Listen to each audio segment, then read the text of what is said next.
What's up, ladies and gentlemen of the internet? How are you guys doing? A very special video for you guys today. Today I am joined by my friend James Hester. I would call him like my YouTube friend, which sounds super weird and super awkward, but it is what it is. Like, I started having conversations with him probably over a year ago, and man, we just hit it off. We have a lot in common. We both are super into camera stuff. We are both triathletes, all the same type of stuff, and that's how I found him in YouTube. But I'm super excited to introduce you guys to him because A, he's a triathlete, B, he has a fantastic YouTube channel, but not only that, like, he has so much more. He's a musician, he's a professor, he coaches triathlon, so that's really fantastic. He's a very, very, like, I would just say, like, one of the best videographers, you know, in our industry, in our niche, which, you know, really makes his videos extremely attractive. He's a dad, he's a husband of a cancer survivor. And James, correct me if I'm wrong. Did I mess something up there? And, you know, what did I miss? How do you even have time for any of this stuff, much less spending time talking to weirdos like me on the internet? You're not weird. We're all weird. Did you mess up? I'm not technically a professor. I'm a principal lecturer, but I guess you guys have a different thing for I'd hate for anyone to think that I was above my station. I'm certainly not a professor. That's right. Let's knock you back down. Yeah, absolutely. How do you find the time to do all these things? I don't know, man. I think when you're internally motivated like you are, and I am, you find the time to do stuff, don't you? So yeah, it's good fun, and sometimes things slip. I mean, the last couple of weeks when I've been busy training, I don't think my videos have been as good as they could be, but something's got to give. Yeah. Well, honestly, like, the videos that I've seen recently from you, like, man, it looks like training is going well.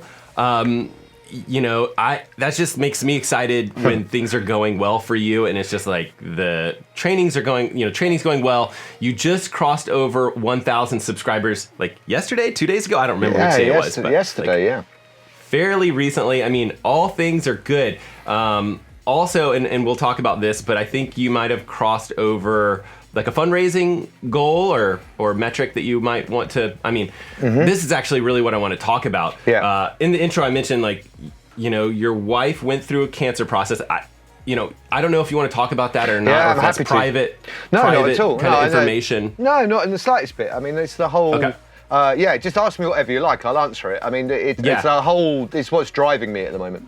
So your wife went through, like, cancer treatment over the past year. It's been a rough year. I mean, you had, you know, the pandemic, but you are also going through this, and you guys were being extra careful for extra, you know, everything that you would do. I'm sure that you guys were just walking on pins and needles. Yeah.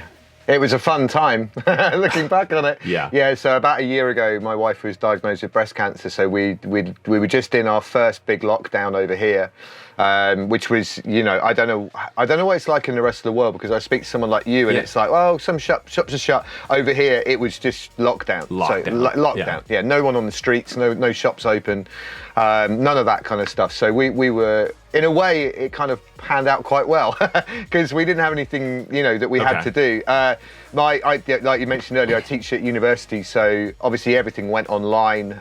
So I was working kind of over the spring break. I was working kind of 16 to 18-hour days, making sure we were online, ready for that. So yeah, it made for an interesting lockdown. So initially, having some surgery, Beck's having surgery to remove the lump in her breast, and then we had a little bit of a kind of recovery after that in the sort of mid-summer, and then she had chemo for the rest of the year, kind of starting in I think in late July, right the way until the end of the year, radiotherapy. So we had this kind of weird block, sort of where we were in limbo a little bit in kind of June, July, and of course that's when the Tour de France should have been happening. Yeah.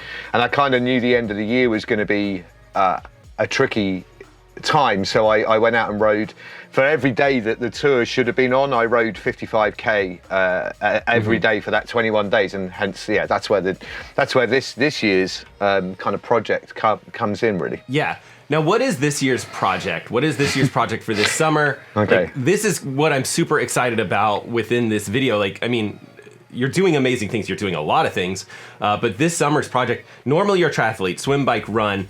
And you've been doing a ton of cycling lately. You're always kind of a history buff when it comes to cycling, historical stuff, grand tours, things like that.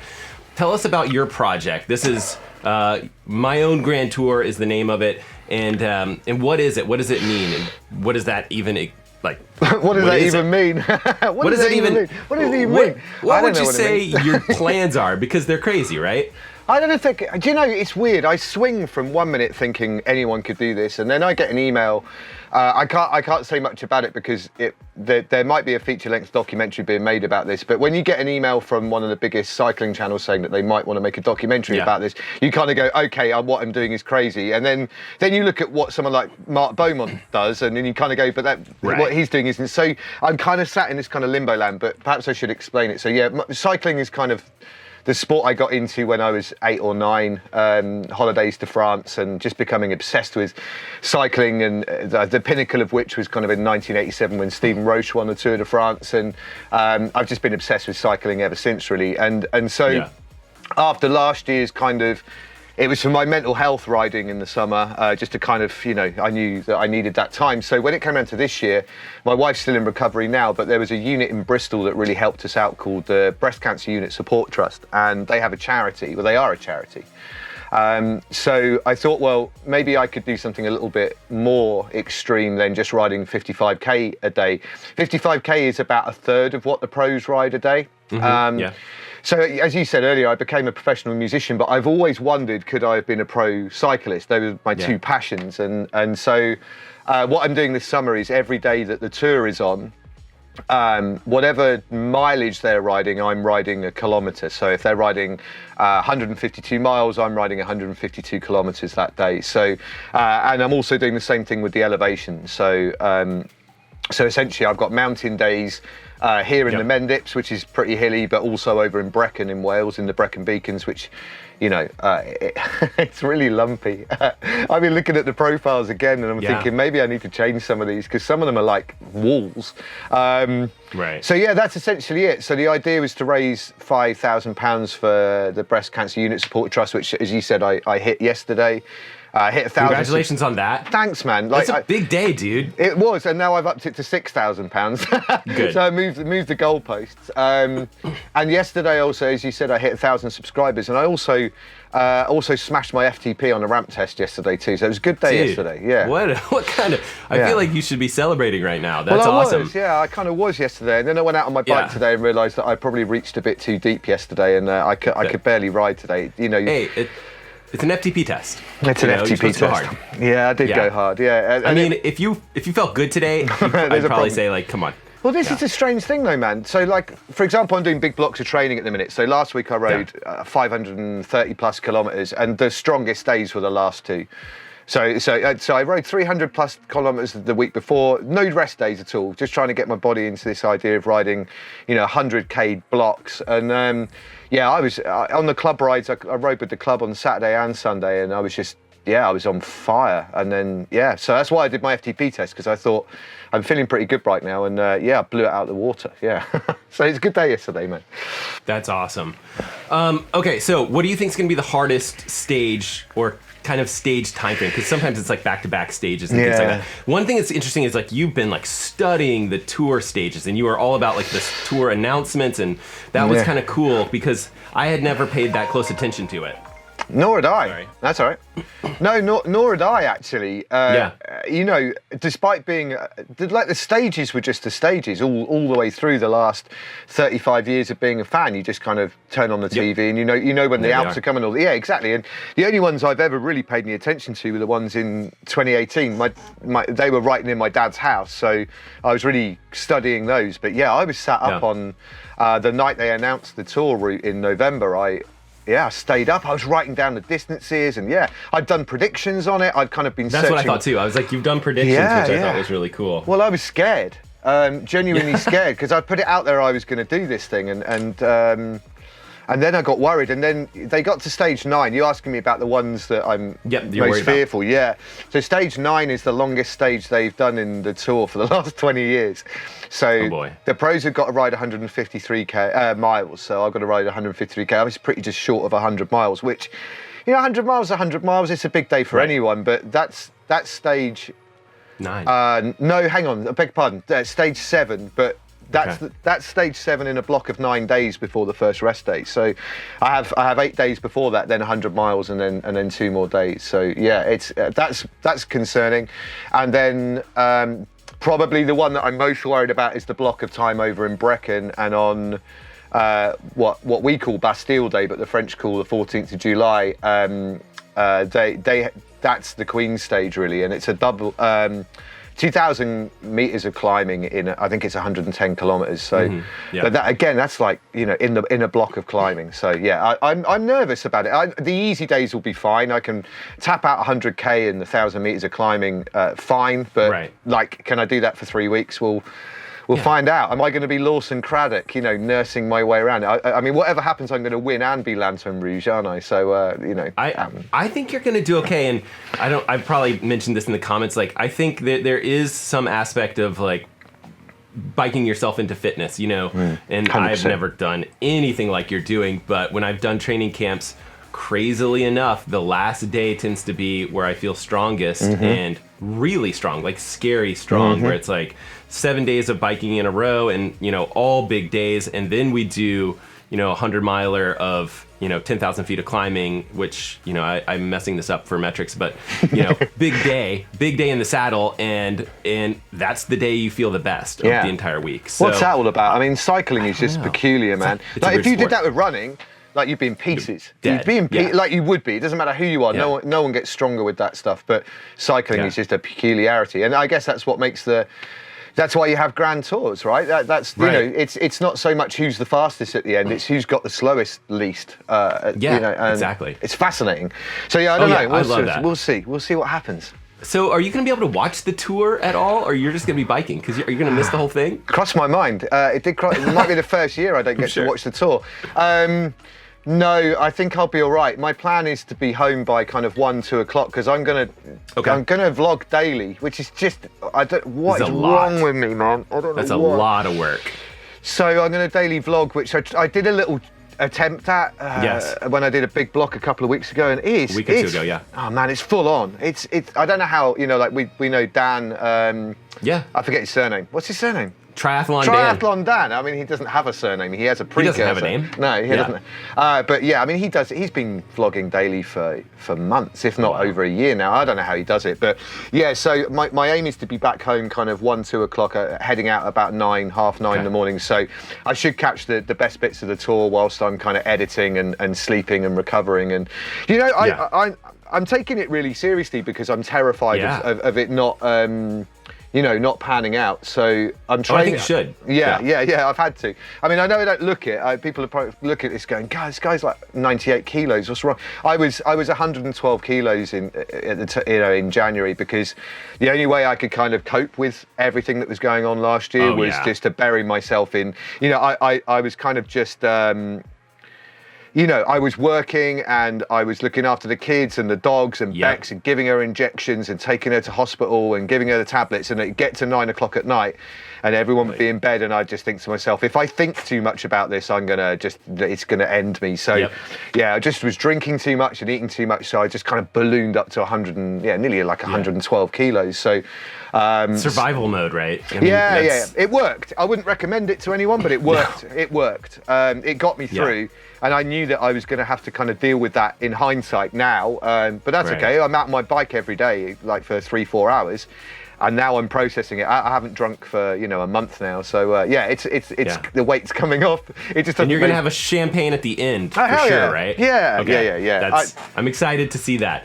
So you're going to film all of this or some of this as much as you can. Yeah. You're going to use the Insta360. Is that what you're using? Mainly, yeah. I don't think I'll use much else actually. I've kind of my GoPro Hero 8 is kind of just gathering dust on the breakfast bar right now. It's a good camera, but I don't need it. Yeah, that's the one. Is it the X2? The X2, yeah. Okay. It's just an absolute I thought beast. about maybe reviewing this one for the channel because I do like to talk about action cameras and stuff like that. People will let us know if they want to see stuff like that. You had the previous one as well as I did, right? I think, or did you? No, I didn't. Ah, okay. No, this is my first one, and I've used it a little bit. I've used it some. I mostly use my GoPro 9, and it's interesting because I see you mostly using the Insta360.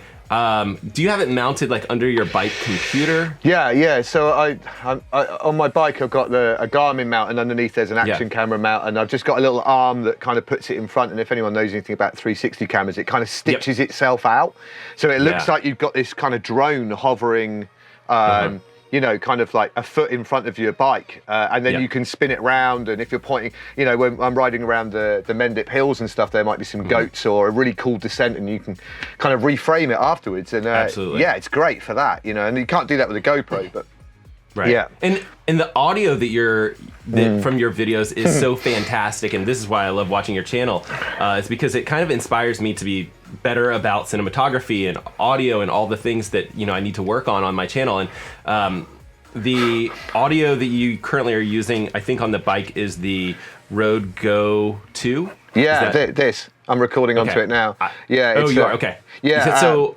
Yeah, I saw that from you, or you had mentioned it after I asked about it, and I just immediately ordered that because, like, unbelievable that you're biking and you're getting that quality of audio. Very like comfortable discussions that you're having while riding, and it seems like you maybe just clipping it to your helmet or something. Yeah, like that. I'm just on the strap, so it records onto the body, so you don't need to take anything else. The minute you turn this on, it starts recording. You clip it onto your helmet strap. I'll send you a clip that you can drop in here of me descending at 60k an hour into a headwind, talking to the mic.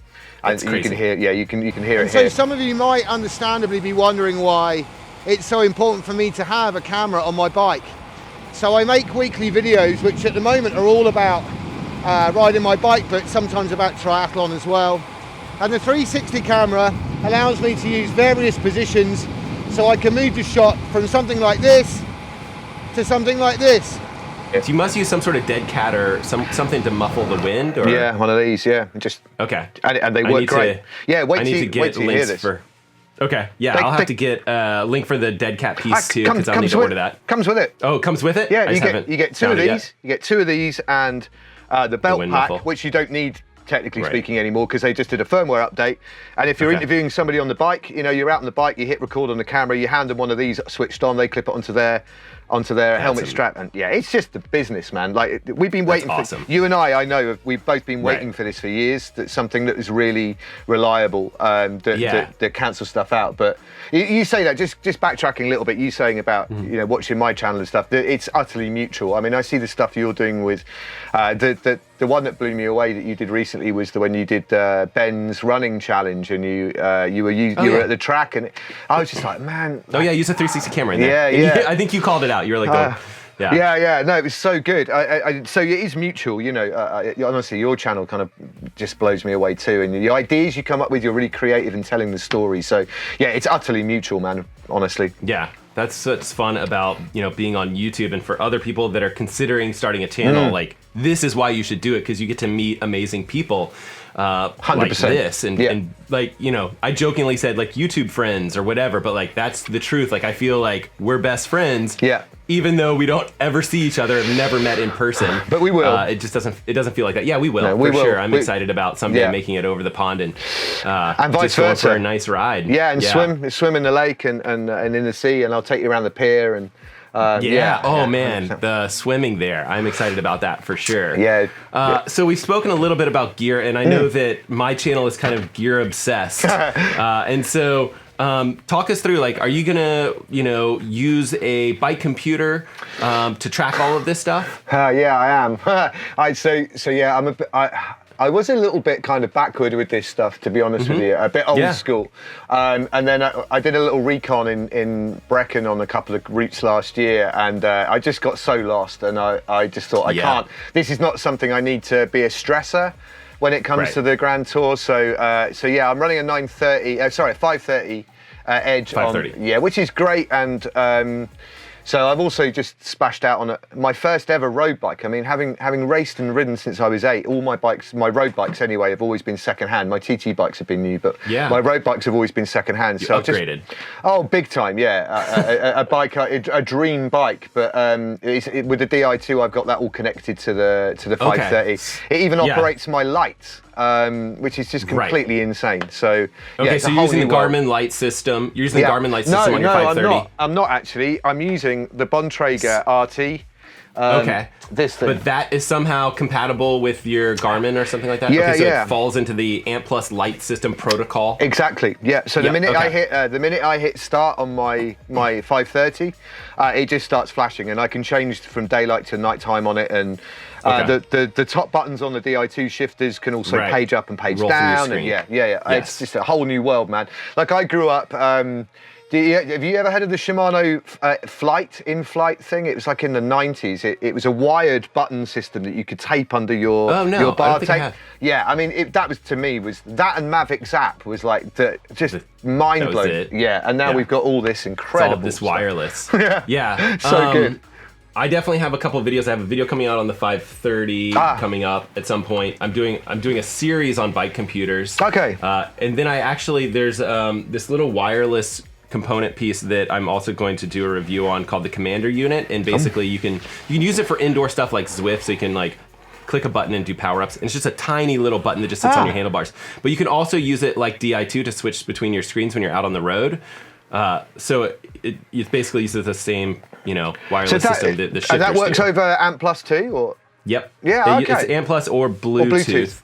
And so it's a cool little device. I haven't done the video yet, but that should be in the next 2 weeks or so. Great. And it's cool. It's nice for guys like me because I'm writing SRAM stuff, and I don't have the Di2 buttons to click through or whatever. But honestly, this is the time if you're going to upgrade. For you, you have this big event coming up. This is the time to get a nice bike. This is the nice time to do the Di2. I don't know. I feel like it's.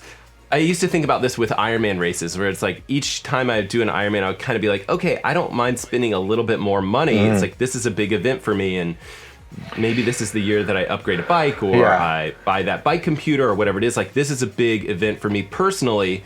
I'm going to spend a little bit of money. So I agree. Okay. Yeah. I think people get too hung up on what other people are doing. I know. It's tough, right? If people want to spend money on their bikes and stuff, they should spend money on their bikes and stuff. Yeah. I agree. And everyone's values are different, right?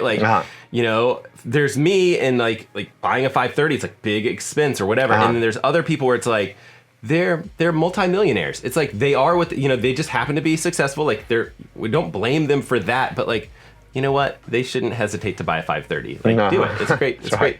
It's a good computer. Yeah, absolutely. It's a great computer. Yeah, absolutely. It blows me away. I'm still trying to get my head around it a lot. There's there's a lot of functionality on it. Yeah. So what about watch? Will you wear a watch during this whole thing? I will. I'm not going to risk losing any data. I got that from Mark Beaumont. The round the world in he got it around the world in 80 days, and he did it in 78 days. So I'm not going to risk that. So I'm right. You have to. You call it a Phoenix, right? Yeah. Okay. Phoenix. What do you call it? It looks like it says Phoenix to me, but that would be 2 X. It does. So Phoenix. Yeah. No, it's the Garmin Phoenix series. Phoenix 7 or no? I'm sorry. Phoenix 7 is not out yet. Phoenix 6 must be. Phoenix 6 That's Pro. Good. Okay, that's a good watch. My wife, she bought me that for Christmas, so that was that's a nice gift. It was. I mean, tell your wife she did a good job. She knows. So it was. It was an extravagant gift. It was unexpected, but so was last year. Last year was a little bit unexpected. We kind of, we've kind of got a slightly different outlook on stuff now. It's kind of so it's a real, it's an amazing watch as well. I'm still finding my way around that watch too. Well, what I think is interesting is with that watch, you would theoretically be able to track some of the sleep metrics and some of there's just a lot of stuff that you can track. Yeah. Just with in addition to, there's body battery, which I don't know if that necessarily applies, but there's just a lot of stuff there with that watch that might be applicable to like this big event that you're doing this summer. And so even just keeping an eye on those metrics, resting heart rate and things like that, because I imagine that stuff will spike a little bit. Yeah, exactly. Those things you can rely on are trustworthy, aren't they? I mean, so I think some of the metrics you can take with a pinch of salt, like the fitness one, you know, it's really, really hilarious where it's kind of telling you you're losing fitness, but I'm out riding 600K a week, and it's kind of like, no, I'm definitely getting fitter. But you know, but you're right. Like the sleep metrics are really interesting. I think particularly if you have a good night or a bad night, and then you look at how the night's gone, and you kind of go, no, that makes sense, you know. And so then you think, well, okay, I go to bed half an hour earlier tonight because I'm not rested, and I have to ride my bike. It's not like, oh, I should train. It's like I've got to.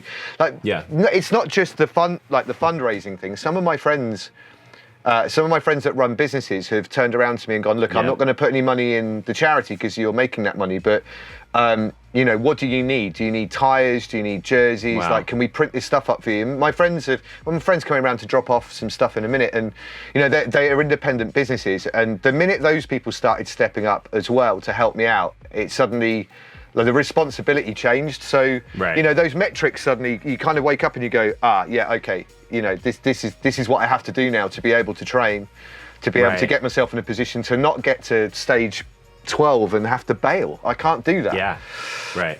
That's really, that's a whole nother level. I mean, I'm really excited that things have gone so well for you, that you've got the sponsorships that you need, that people are helping. People, you know, can hop in and help. So, I mean, some of the things that the people that are watching this video can do, you know, right now, right? Like, what can they do? They can potentially hop on and they can donate money. Yeah. And so to do that, you have a justgiving.com page that they can go to, and we'll definitely leave links to all of this stuff in the description of this video. So, you know, don't feel like you need to jump over there right now if you're watching the video, but it's justgiving.com/fundraising/myowngrandtour. So super cool. You can learn about it there as well as donate. I think that's a great location for people to check out. Yeah. All the stage details are there and everything else. Yeah. And, you know, another way to help, and I know this probably sounds, you know, even smaller, would be just to go to your channel and follow along, right? Because I don't know if you're planning on enabling like advertisements and things like that on your channel or whatever, but like that would be another, you know, source of revenue potentially to help. Yeah, it would be. Interestingly enough, my watch hours aren't there yet.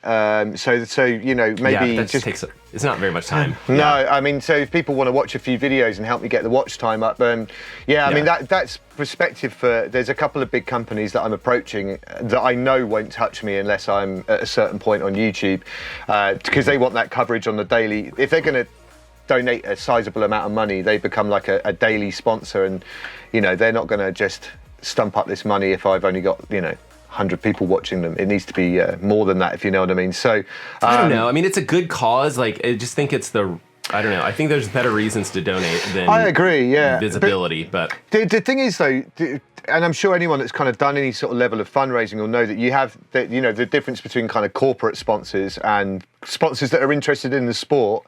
You know, if you go to a major supermarket whose demographic, the age group of people that are riding bikes these days, they want the exposure. Like it's a business transaction for them, no matter what. And if they're going to stump up decent money, I'm happy to get that money in the pot, because the difference it makes to the families, like we had, the help that we had, it's worth every effort. It's worth every effort. Yeah, that's amazing. I'm glad that you had the help that you needed me too. When your family needed it. So if these people, you know, if our viewers want to go check out your channel, where do they go? YouTube.com/ I think it's First Element Endurance. First Element Endurance. I think so. I think you're right. I will leave a link to that in the description of this video as well. So those two locations for you guys to check out. YouTube.com/ First Endurance, and then also this My Own Grand Tour on justgiving.com. So you can learn more about the the whole bit. And if there are any riders in the UK, come and ride with me. Because have a look at the Just Giving page, because it does help me massively, kind of having company, talking to people, and you know, riding a bike is all about kind of meeting people and exploring, and that would make a big difference to me. And I'll put you on the front in the wind, and you can protect me and hand me jelly babies. But yeah, it's a really nice part of it. Training on my own has been really difficult. When I've had people from the clubs and my friends come out and ride with me, it's so much easier. I get bored after 30k on my own, but I can do 120k with someone else, no problem, and still not run out of conversation. So yeah, have a look at the Just Giving page if you're in the UK, and pick a stage and come and ride it with me. It'd be great. That's awesome. All right. Well, it sounds like there's a lot of ways that people can help. I think there's a lot of stuff that people can like act on, some action items. So definitely, any of you guys watching, see if you can help, make it happen. And I know that James and I can talk literally for hours about all of this stuff, you know, camera stuff, or, you know, microphones, or YouTube, or cycling, but I do want to be respectful of his time, and so I think we'll wrap it up there. The last thing that I will say is, you know, get out there, swim, bike, run, rinse, and then repeat it all over again. I really do appreciate you guys, and we will see you guys on the next video. Amazing.